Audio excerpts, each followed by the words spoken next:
En 2025, l'hiver est plus sec que la moyenne. Cela va permettre au sol de se réchauffer plus facilement et à la vigne de débourrer tôt. Cela donne le ton de la précocité de ce millésime qui ne cessera de s'accentuer jusqu'au vendange.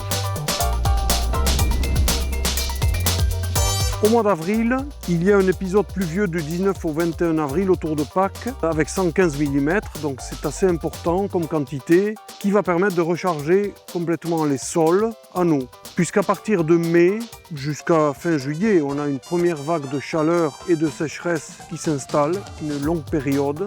Donc c'est dans ce contexte que la floraison se déroule dans de très bonnes conditions.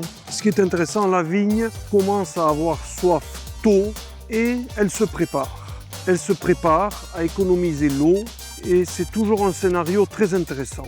Elle va faire des baies plus petites, elle va faire moins de feuillage, des feuilles plus petites pour économiser l'eau. Fin juillet, on a un épisode de pluie, 25 mm, qui n'est pas très important mais qui a été vital puisque la vigne commençait à avoir soif et ça a permis d'éviter un blocage durant la véraison, qui est toujours une période sensible. Au mois d'août, on a de nouveau une période chaude. Ce qui est intéressant, c'est qu'on a seulement 2 nuits au-dessus de 20 degrés toute l'année. Ça, c'est quand même précieux, ça permet à la vigne de récupérer. Et au mois d'août, ça permet une condition de maturation idéale avec une préservation de la couleur, mais aussi du fruité dans le raisin.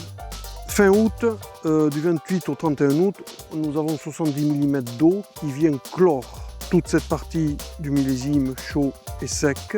Et ensuite, la fin de maturation et les vendanges qui commencent le 3 septembre vont débuter dans des conditions tempérées. Finalement, en 2025, notre grand terroir a vécu des conditions climatiques exceptionnelles, idéales. Quand la vigne a soif tôt, elle se prépare, elle n'a jamais eu trop soif et on a pu vendanger dans des conditions tempérées et ainsi préserver le fruit. Donc tout cela donne un vin tout à fait hors du commun.